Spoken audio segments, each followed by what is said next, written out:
Hi there, welcome to No Nonsense Whiskey. My name's VinPF, and on today's episode we're hitting 2021 hard with my usual video I like to do, the first video of the year, and that's my Whisky Collection video. Now if you're a long-term watcher of the channel, you'll notice a slightly different angle today. That's because I want to get more of this table in, because I'm about to fill this space with bottles. I don't have the biggest collection in the world. I think I've got something like 50 bottles, and I've organised them into kind of wee little categories, which should be time-stamped below if you want to see the timeline down here. So if you find a category you're not particularly interested in, then you can always skip ahead, go and check out some scotches and whatnot. But in any case, I don't think I should be as long as previous videos. I think this is probably going to be about half an hour, but we'll see. You'll know. I don't know yet because I haven't finished the video, but you'll know already how long this video is. But before we get into the actual videos itself, I want to talk about one specific whiskey, and that was my personal whiskey of 2020. Now, that was the McMira Grande. Now, the reason why I want to talk about this first is because this was my backup bottle. I finished my first bottle, and this was my backup bottle, and it is sealed. And to prove that this was my whiskey of the year, I'm going to open this on the video, and that's going to be the dram I'm going to drink throughout this show. I should also say, this is my first video with a new camera. You might have noticed that I actually got some focus for a change. I've upgraded the camera, so if things aren't as they expected, or give me a little bit of feedback on the camera, we can... Ooh, that was a good pop. Hopefully you got that. Let's pour that, and I'll put this back in its box. I won't talk about each whiskey too much, a few seconds here and there, because most of them I've done videos on already, including this one. So if you are interested in any of these whiskies at all, please do go and check out the videos for them, and you can see what my more in-depth thoughts are. But what I'm going to do is just stick these back here, right up against the corner. There you go. And we're just going to stack these up and go through. Let's have a quick dram before we go. Sláinte to everyone who's watched me so far in the last 4 or so years, and sláinte to everyone who's going to be watching me going forwards. Cheers, guys. I have to say, the nose, not so special, but the palate is really good on that. Please do go and check out my video on the Grande, my whiskey of the year for 2020, and I implore you all to give it a chance because it's pretty good. Okay, so including that one, which was a sealed bottle, now isn't, the first category I'm going to be talking about is the sealed bottles I've got. Now, as you might have seen from previous years, I've got all my bottles down here hidden away. I'm going to bring them up one by one, tell you a little bit about the bottles, and then we'll move on pretty quickly, I think. So hopefully you've got a dram in hand, you can sit down and enjoy this video. I've only got 2 sealed bottles right now. 2 sealed bottles, that's crazy. Because what I tend to do when I buy a new bottle, unless there's a specific reason, which you'll see why I've got these 2 still sealed, unless there's a specific reason, I break the seal when I get home, even if I don't intend to drink a whiskey. That's because I'm not really into investment, I'm not really into that, I'm just a whiskey drinker for the whiskey drinker. So it takes the temptation away then, because you can see prices climbing sometimes, and it stops you from opening these bottles and enjoying them. So as soon as I get home, I break the seal, then it's done, it's mine, I have to drink it, it's not going to be temptation to keep it. In any case, I do have 2 that are sealed. The first one is the Cotswolds inaugural release. I bought 2 bottles of this in 2017. And the reason why I've still got this sealed, as I'll show you here, is because, I don't know if this will show up, I have this bottle signed by founder Dan Shaw.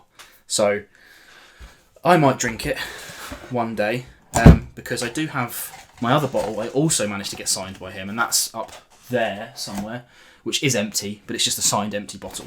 So who knows, maybe one day my kids or grandkids will benefit from that greatly.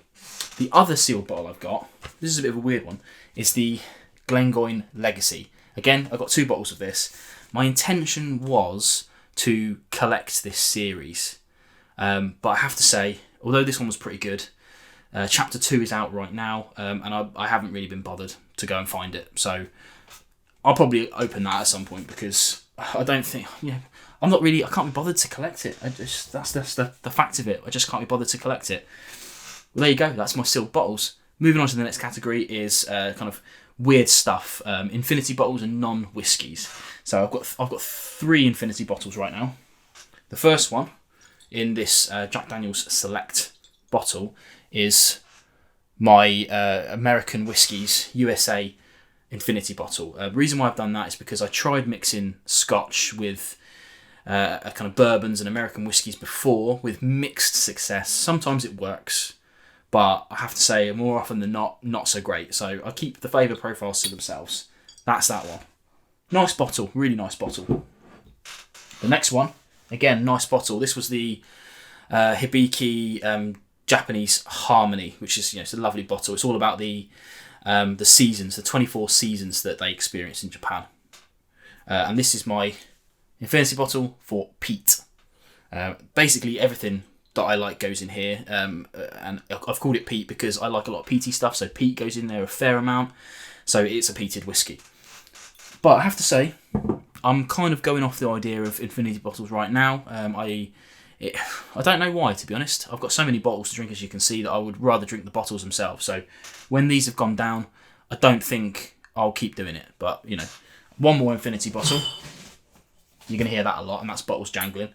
Is this bottle, this cool bottle-looking bottle here, is a Whiskey Baron bottle, which has got a kind of cool glass and kind of plasticky stopper, which I really like. This is the Infinity bottle that was a result of my advent calendar for 2020. Still haven't made a video on this yet. Not sure if I will or not. If you want to see one, drop it in the comments below. I'm going to say that a lot throughout the video, so please do comment whenever I mention that. One more then, that's this non-whiskey, which is the Darkwood rum from Heroes and Heretics. I only just got this. I haven't really drunk much to it. Don't really know much about rum. Not really a rum drinker, but I'm giving it a go. And so far, I have to say it's pretty good, but I don't know how it stacks up against normal rums. So, don't sort of head out to get this based on my say-so, because not a rum guy. Oh, starting a row already. I'm going to push that right over against the wall. Looks a bit haphazard, but there's a gap there. Okay, so what do I want to do next? Next, I'm going to do no age statement Scotches. What I've got down here, I'll tell you what I've got ahead of time. I've got American whiskies, or kind of, that sort of vibe. I've got age statement Scotches. I've got stuff I haven't covered yet, which I'm going to do a little bit later on. I've got non-Scotches and no age statement Scotches. Really not that many. So actually the biggest is the age statement Scotches, which is something that really surprised me. In any case, let's get on to the no age statement. These are in no order at all. These aren't particularly interesting to less interesting or vice versa. But all of these that are coming up in the next sort of few minutes are going to be stuff that I've covered before. So if it does interest you, again, please do go and check out the video of those ones. So first up, the Johnny Walker Double Black. Yeah, it's okay. I'm actually quite a fan of the Johnny Walker Black Label. There's not many Johnny Walkers that I do like, but the Black Label, the standard 12-year-old, is pretty good for the money. This is a little bit more expensive, but it isn't worth the extra. I have to say, even if it was the same price, I would still prefer the standard black. But I bought it in the deal. I've been drinking it. I don't know if you can see there that there's not too much left. Thankfully, I can see through this bottle. We'll get into that in a bit. But yeah, it's okay. I would say get it if you're interested, but otherwise, probably just save your money and get the standard black. Right, we've got the Glenkeith, the distillery edition. This is a pretty cheap whiskey. It's supermarket available in the UK. It's all right. It's nothing to write home about. It serves its purpose, but as you can see, I'm not hitting it that hard. It's pretty bog standard.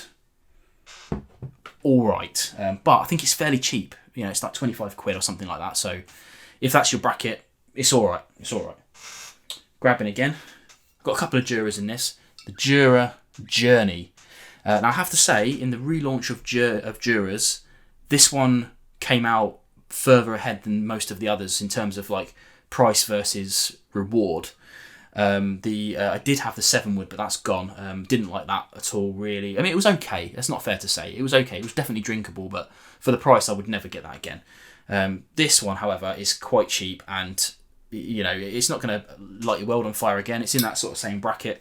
Very drinkable and not too bad, I have to say. Let's put you the correct way around. There you go. Building up a nice little collection here. Yeah, I love to bring this one out because it's a bit stupid. This is the famous Vincent, which is a kind of make your own label. It's just famous grouse, as you might have guessed. But a family member gave me this when I got married, quite a few years ago now. Probably, what was it, 8 years ago? But I'll probably never open that because it's tough to get through a bottle of famous grouse these days, especially when I've got so much awesome stuff to reach for, as you'll see. So yeah, I probably will never open that. Two more, some Game of Thrones ones. The Clynelish Reserve, yeah, just Reserve. This is the Game of Thrones bottlings.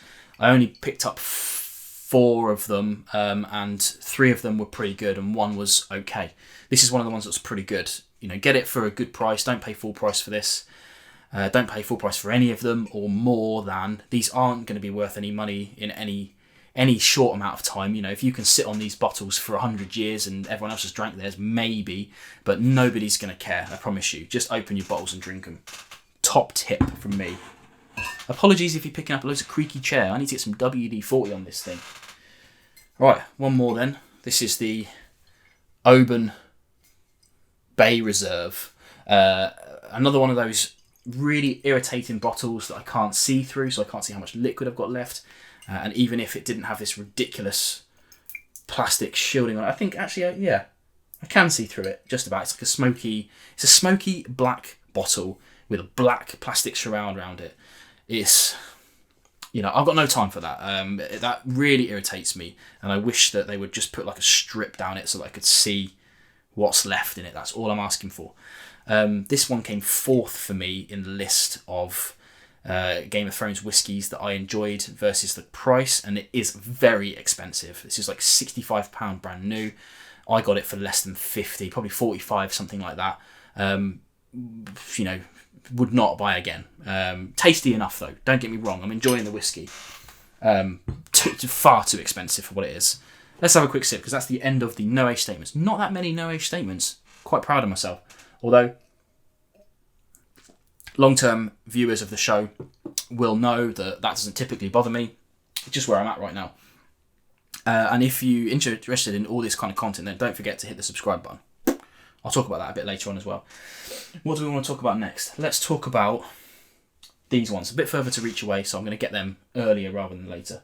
What I've got here is non-Scotch related whiskey. So I have to say it's mostly English. I haven't got anything Japanese or anything right now, but yeah, we'll get into that. Reaching for them as and when. Again, these are in no particular order. This one here is the Penderyn Rich Oak. Get right in there. Yep, Penderyn Rich Oak. A damn fine whiskey, I have to say. Really enjoying that. I have to hide this from myself. You can see I'm not too far down it, but I have to hide it because this would go really quickly. That said, in my journey throughout whiskey, I've noticed that they've got quite a divisive flavour profile. It's a little bit like Arran, not in terms of, it's not comparable to Arran, but like how it's divisive. You either like it or you don't, I have to say. Some people really don't like Penderyn. I'm in the camp of I do like Penderyn, and this is one of the finer ones, I think. But, you know, hit up their standard releases if you want to try them out first.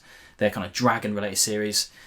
You can skip that quite easily because they're very bog-standard whiskies. But the gold series, the ones with these kind of, this gold seam across here, the Madeira, the Rich Oak, blah, blah, Sherrywood, Portrude, that sort of thing. You know, pick the kind of flavour profile that you like and run with it, because this one's just oak related. It's like, you know, ex-bourbon. Will that fit there? Let's make it fit. Perfect. Keep going. Oh, actually, this should be... Yeah, okay, that's a spoiler alert. That almost got into the wrong place. That should be in the bottles that I haven't covered yet. Okay, next up we have a Gulliver's 47. This one, although it doesn't say it, this is their STR cask, the toasted recharred casks, but this is a Cotswolds. I wonder if my new zoomer will get in on that. Probably not, it's blanked me out, but yeah, you might be able to see that's the Cotswolds right there, which is pretty cool. They don't sort of plaster it all over this, but this is a single cask Cotswolds bottled at 47%. And I have to say it's pretty good. You go and check out my review on that one because I'm very impressed with that. It's not cheap, but nor should it be for what it is. Sticking with the Cotswolds then, we've got the Cotswolds Sauternes cask. This is my only open bottle of homegrown Cotswolds. Obviously, you know, that's IB. This one's a weird one. I have to say, on paper, I wasn't sure I was going to like it because Sauternes is a bit of a weird wine that I'm not into, made out of kind of like mouldy, rotten strawberries. But I'm being very basic about it there. That's definitely the wrong way to describe it, but really lovely whiskey. Definitely recommended. But I always say to people, if you haven't tried Cotswolds before, go and check out the Founder's Choice. I don't have a bottle of it right now, but I think, I don't know if you can see it. It's not quite in shot, but I've got the box there, and it's incredible whiskey. Go and check that out. Right, going over to Norway now. This is Norsk whiskey Jolide. I don't really know much about them as a company. They're not releasing in the UK. I was lucky enough to get this because my brother-in-law lives out in Norway and brought this back over for me. As you can see, I had this for like a year now, and I hide this because it's really quite tasty. Very expensive for a half litre. I can't remember exactly how much it is, but it's not cheap for like a 2-year-old, something like that. A few years old whiskey anyway. 5? My Norwegian isn't very good, but it's it's not cheap. So I will drink that sparingly, but it is really rather good. My review of that, go check that one out if you're interested. I've only got 2 bottles of Irish whiskey right now. You'll see the other one a bit later on. This one is the Teeling Small Batch. Not a bottle that you can't see through. Double negative. I can see through this one. Just a smoky bottle. This is okay. I'm okay with that. Still don't really get the point of it, I have to say, because if it was a clear bottle, be proud of the colour of your whiskey, even if it's almost clear, if it's straw-like, be proud of the colour of your whiskey, because it is what it is. If anyone passes it by because of the colour, then you don't need that custom anyway. They can go to Dalmore. Ooh, catty. Moving further on, 2 more English whiskies. This is the English, and this is the small batch release. This is the second fill Cabernet Sauvignon cask. I got this from my Somerton Club. A few of these have been Somerton Club, actually, I think. No, not yet. No, this is my first Somerton Club one. A UK-based club. If you're in the UK, do check them out. They send a bottle every 2 months for 50 quid, and I've never been disappointed. And they've always been things that I opened it up and just gone, okay. With the exception of the Grunty. Sorry, that is one that I got on Somerton Club. I already had a bottle of that, and they sent me a bottle of that as part of the membership, and was not disappointed because it ended up being my whiskey of the year, of course. But stuff like this is peculiar, but very tasty indeed. Again, have to hide it from myself because I could probably destroy a bottle of that with friends pretty quickly. Last one in this category then is another Gulliver's 47, and this is a English whiskey matured in bourbon casks. This is made by the same company, the English, and it's pretty good. It's a 5-year-old whiskey. It's peated. Again, not cheap, but nor should it be for what it is. We need to look beyond simple age statement and look at things like rarity, quality, things like that. This is a relatively new style of whiskey for English whiskey. It's hard to make, and it's hard to make in such small batches, so it's going to be a bit more expensive. Right, that there is the end of the kind of non-Scotch. As you can see, I'm not too far reaching at the moment in terms of bottles. Mostly concentrating on Scotch at the moment, which is something I didn't think I would say, but it is what it is. Hopefully this year will afford me a few more opportunities. I'll be able to get some different things in, but people want to see things like Japanese whiskey, which is just so far beyond my financial capabilities. It's unreal. So stick with me. We'll see what we've got. Let's have another sip to celebrate the end of the next segment. Okay, so I think the way I'm going to do this is I'm gonna do the American whiskies next. Then I'm gonna do the ones I haven't covered yet, and then I'm gonna finish with my age statement collection. And that's, I have to say, any age statement, even if it's like 3. I don't think I've got any that are 3s, but I just chucked them all in there. Let's crack on then. So American style whiskies. The Evan Williams, number 1, Kentucky's first distiller. This is the black label one. It's okay. It's pretty cheap. I'm not really that keen on it, I have to say. In the grand scheme of things, I would rather pay a little bit more and get something of a little higher quality, but that's just me. On that same note, the Clarks, 1866. This is a weird one, right? Because for Scotch, you have to kind of distill and you have to bottle and you have to mature all in Scotland for it to be called Scotch. But for bourbon, you don't have to bottle it in America for it to be called bourbon. It just has to be made there. So this stuff is like, this is the Aldi bottle, if you're into that sort of thing. They ship it over to Germany, I believe. I want to say Germany. Yeah, this is imported from Germany. They ship it over to Germany somehow in like mass containers, and then they bottle it over there. And this must be, I mean, it must be like £12 in the UK, £12.50. I think is the minimum you're allowed to charge for a bottle of whiskey.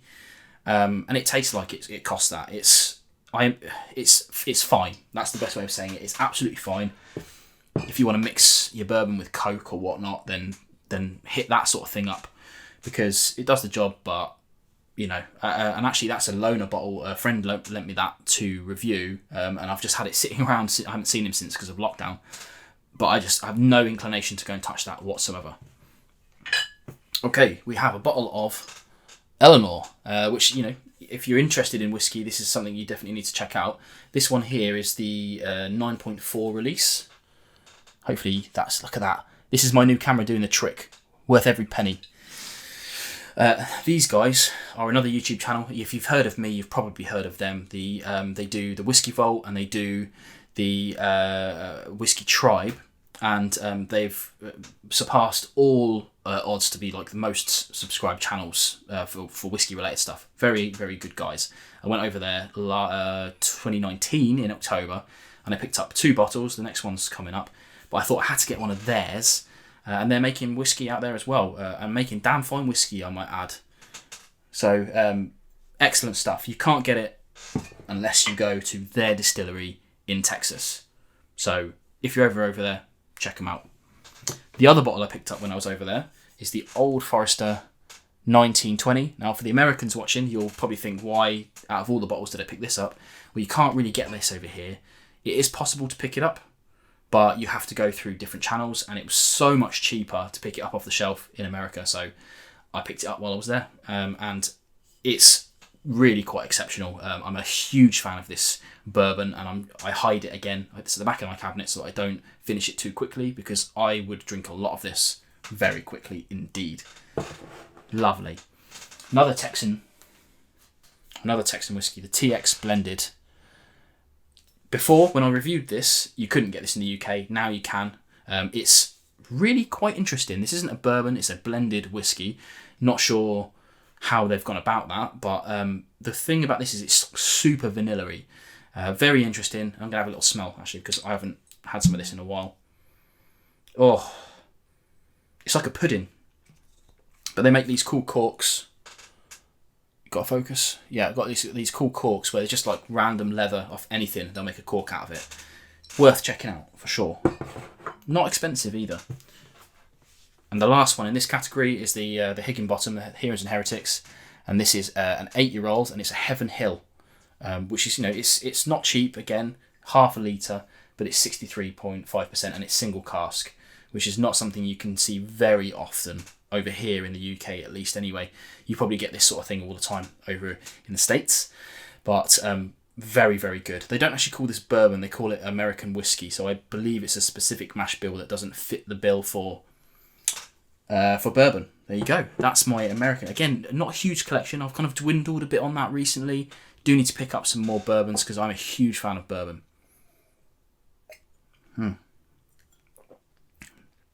Really enjoy that Grunty. Please do go check it out. Okay, this bit is the cool bit, because this is the bottles I've got coming up. I'm down to 1 video a week at the moment, just to help out with my my free time. Obviously, you guys know that I've become a father last year, so free time is at a premium. So, but this should keep me going until maybe March sort of time, but we'll go through these one by one, varying different bottles coming up. So this is my next Irish whiskey, my second and only Irish whiskey, the Sexton. I've tried a little bit of that. Yeah, I can see through the bottle. Tick for that. I tried a little bit of this. It's okay. It's pretty tasty, to be fair. Not expensive, so we like that. I'm just going to grab these at random. So next up, we've got the Whiskey Works King of Trees. You can tell that I haven't reviewed these yet because I've still got the boxes, because I throw the boxes away once I've done the review. Can't be bothered with that on the shelf. Too much effort when I want to get to a whiskey. This one's an interesting one because it's got part of the cask is Scottish oak, which you don't see very often, and that's mainly because they have so many knots and things in the wood that you can't get a straight piece of wood very easily to make a stave out of. But they've done it with this, and this wood is like 200 years old or something like that. Very interesting. But we'll get to that when I review it. Again, these ones I haven't reviewed yet. Next up we have the Kingsbarns, and this is the Dream to Dram, their kind of first core release. Very interesting. It's a bit near to my heart, this is, because it's in Fife, and my wife went to university just down the road in St Andrews. So we went here. It's one of the first distilleries I managed to get to before I became a kind of YouTube creator. So looking forward to reviewing that. It's a good whiskey, and it's not badly priced either. Okay, we have the Dalwhinnie 15-year-old. Again, looking forward to covering this one because I didn't like the Winter's Gold very much. I thought it was a bit like, why though? Why bother? But everyone who commented on that video said, if you don't like that, make sure you check out the 15 because it's way better. So I'm checking out the 15. Meant to cover it in winter, in December, but just didn't manage to get round to it. We'll cover it soon. Promise. Keep going. Okay. Oh, yes. So this one here, this is an interesting one. I have meant to cover this one so far, so I'll get round to this soon enough. This is the Beach Hut Man. And this guy got in touch with me. He's just a whiskey enthusiast. He makes beach huts down on the south coast of the UK. And he bought a cask from McMira. That's what this is, a single cask McMira. And he said, I want to just send you a bottle. I guess it will help promote his business to see it on my channel. But it was, for me, it was like, why not? I'll check out the whiskey because I'm interested in buying these casks. Maybe not for me, but I'm just interested in knowing how it works and what comes out of it. As you can see, I haven't really tapped into it much, but there you go. I've got that coming up. So that will be a review of not only the whiskey, but also what I think about McMira selling casks. This is a 6-year-old whiskey as well. So yeah, interesting. But yeah, thanks to Scott for sending that over to me because I'm very interested to try that. Okay, next up we have the Black Bottle. Now this one, I've got a really bright light up here, as you can see. You can probably see the cast of it there. And if I hold this up, I can just see that ring through it, but I cannot see a level of whiskey in there. Very irritating. But yeah, whatever. This is a cheap blended Scotch. I'm checking it out because it's cheap. That's the simple fact. I'm going to slot it in back here as well, just so I've got the room. I'm going to check it out, see what it's like. It's a replacement for the old style one. I believe it's different. People, when I did a bit of research online, people told me it was different. Whether it's any good or not, we shall see. You'll have to wait for the review on that. Okay, next we have the Wolfburn, and this is a weird one. It's a sherry-aged first fill Oloroso casks, and it was kind of released for Father's Day last year. Not terribly keen on heavily sherried whiskies right now, so I haven't really drunk much of this, but I'll see what I think of it by the time we've come around to it. We'll see. I don't want to spoil anything about that, but not my favourite whiskey so far, I have to say. Then we have this. I have to rotate. This is the biggest bottle I think I've got here at the moment. Yeah, pretty much, apart from the Penderyn.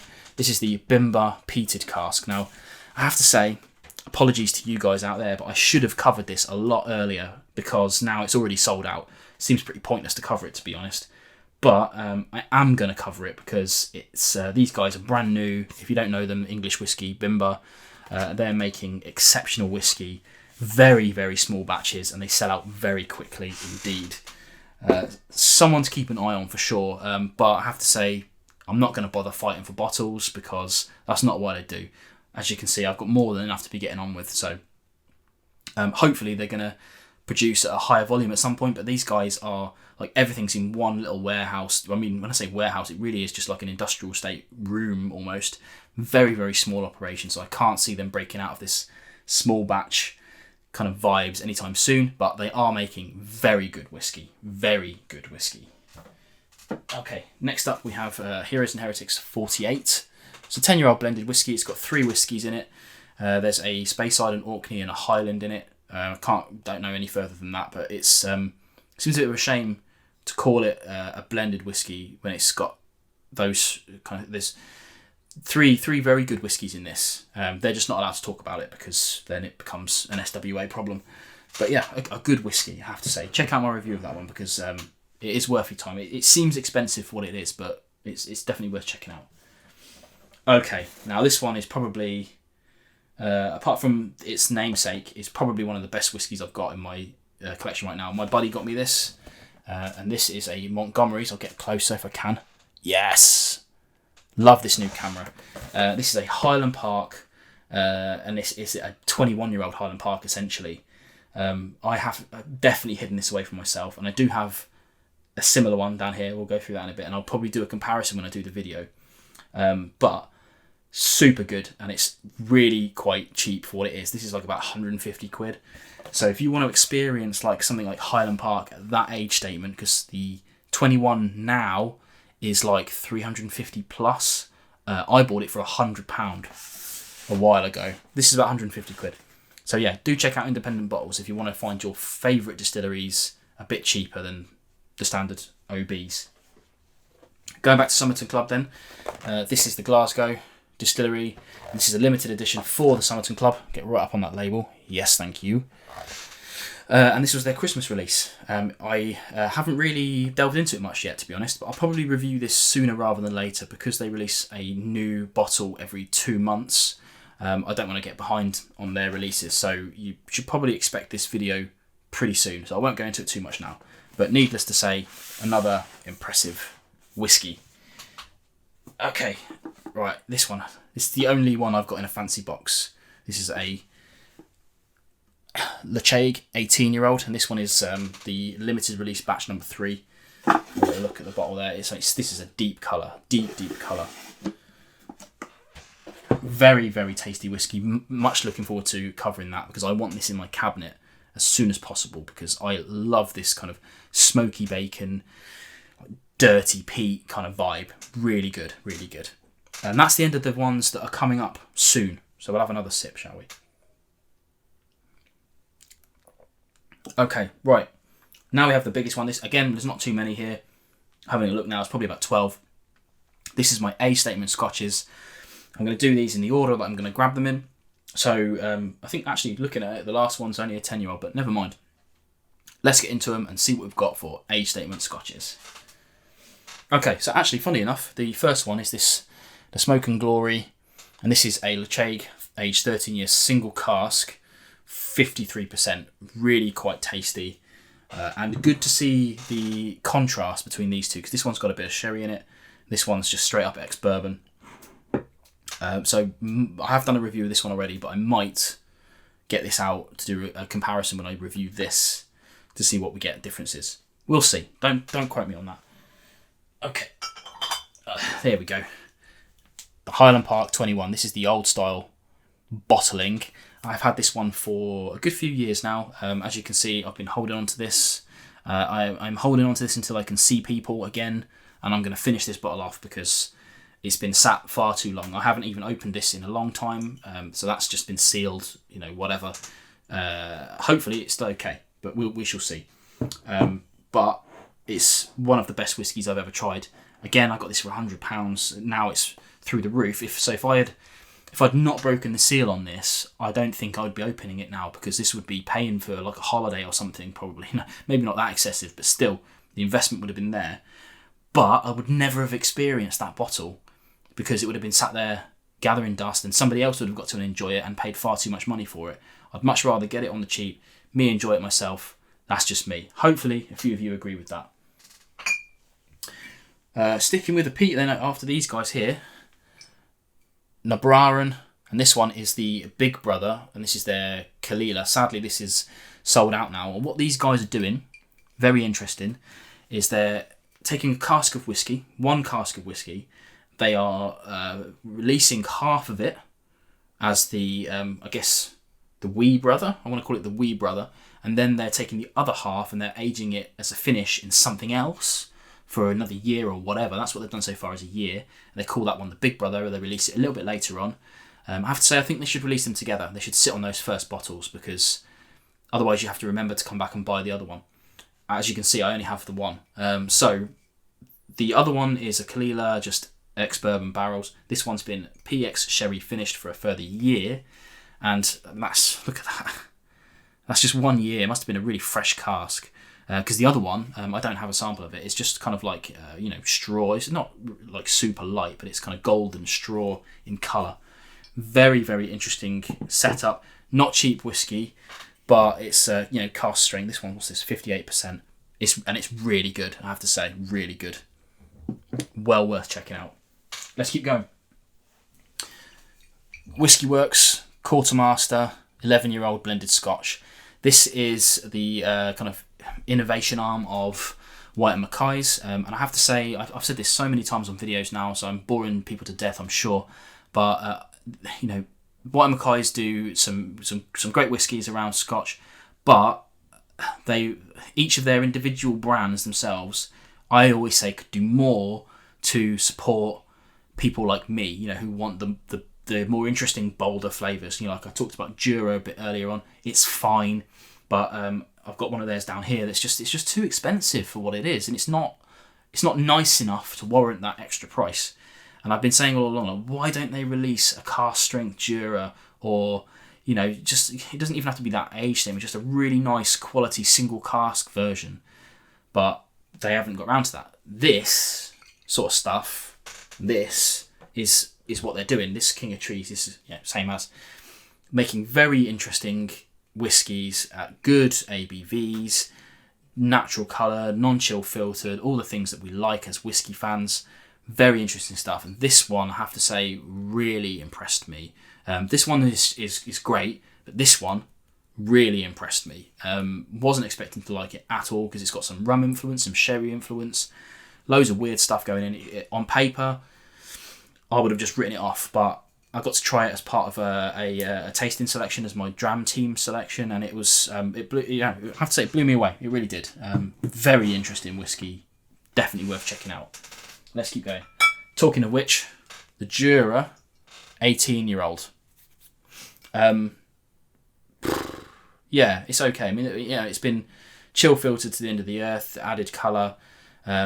Very expensive for what it is. I mean, it fits in nicely with current 18-year-old prices, but it doesn't compare to those 18-year-olds, unfortunately. It isn't a bad whiskey, and that's a very important distinction to make. If you gave this to me for like 40 quid, I didn't know it was 18-year-old, I would be like, that's pretty good. But slapping an 18-year-old age statement on it does not make a whiskey good, is all I'm saying. I'll drink it and I'll enjoy it. It's just not worth the money. Simple as. Talking of which, Glengoyne 18-year-old, absolute pure quality. It's less ABV, but it's natural coloured, non-chill filtered. I'm more than sure. They don't actually say it on the bottle, I don't think. I think it is on the tin, which I don't have. But pure quality. Worth checking out for sure. Okay. Next up we have, this is the Disciples. This is a Hero and Heretics bottle, but this is a single cask Craigellachie 12-year-old. It's quite sherried. It's not sulphured, which is good. I like that. But it doesn't really hit my personal flavour profiles I'm going for, whereas this kind of Smoke and Glory does. But as an expression of itself, very good whiskey. Not a bad price either. That's one thing that these guys do pride themselves on, is their value for money. Hopefully they won't change that, but keep an eye on them. A bit of a weird one, this one. This is the Tormore 14. Can't really get this in the UK. I got this in France many years ago, and I thought about keeping this sealed up, but again, I couldn't be bothered. It was tasty. I haven't really tapped into it much, but I'm glad I opened it, because I say it again and again, I just really can't be bothered to sit on really tasty bottles of whiskey. I want to drink it. I want to share it with friends. I don't want to never ever open it and never try it and then ship it off to make some money. It's not what I'm about. Keep going. Right. Talking of Craigellachie, 21-year-old. This is again a loaner from a friend, so You might notice if you go and check out my video on this one that it hasn't gone down much. I'm trying really hard not to drink this. But this is a Douglas Lang bottle and it is superb. So good. You won't be able to get this now. This is gone years ago. But, you know, keep an eye on stuff like Douglas Lang. Keep this in shot. Keep an eye on stuff like Douglas Lang because they're making excellent, well, they're bottling excellent whiskies frequently. Okay. This one is the Higginbottom, another Heroes and Heretics. This is the 27-year-old Bunnahabhain. It's 150 quid for a half-litre bottle, which is very expensive. It's 41%, so it's less ABV. But what you're getting is a 27-year-old single cask Bunnahabhain for less than the non-single cask versions of this from the distillery themselves. And I have to say, if you're into that sort of thing, really exceptional whiskey. If you're not into that sort of thing, you're probably not going to find much joy in spending that much money on a bottle. So don't. Hopefully you can still see all that. There's a lot. I've got 5 more left, so at random. The last of the Game of Thrones ones that I still have, the Talisker one, I did have that. That's long gone. So although it wasn't in my last year's video, I just drank it. What I should do, and this is something I might do next year, if you're interested in that and you've stuck along with me this far, thank you.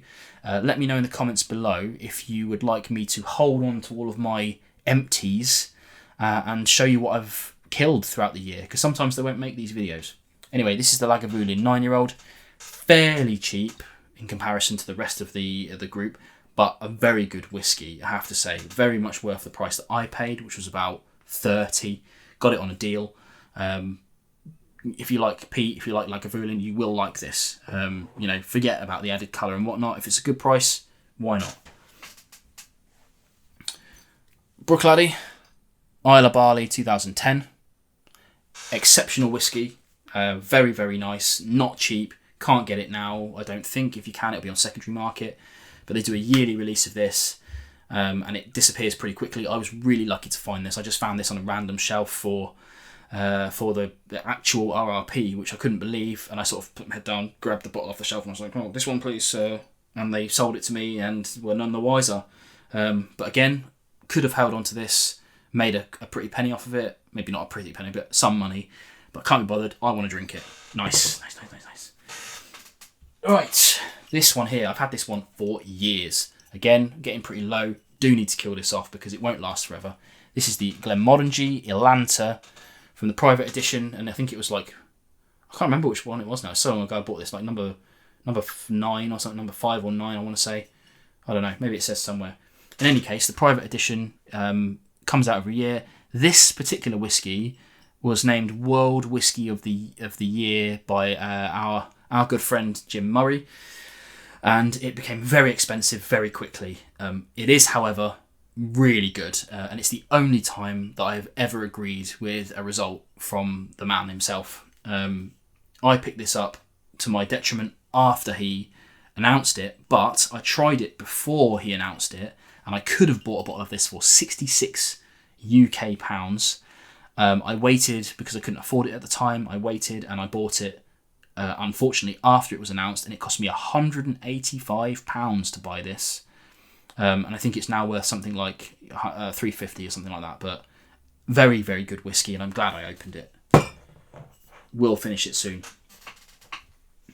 Okay, second to last whiskey then is a 27-year-old Strathclyde from Higginbottom Heroes and Heretics.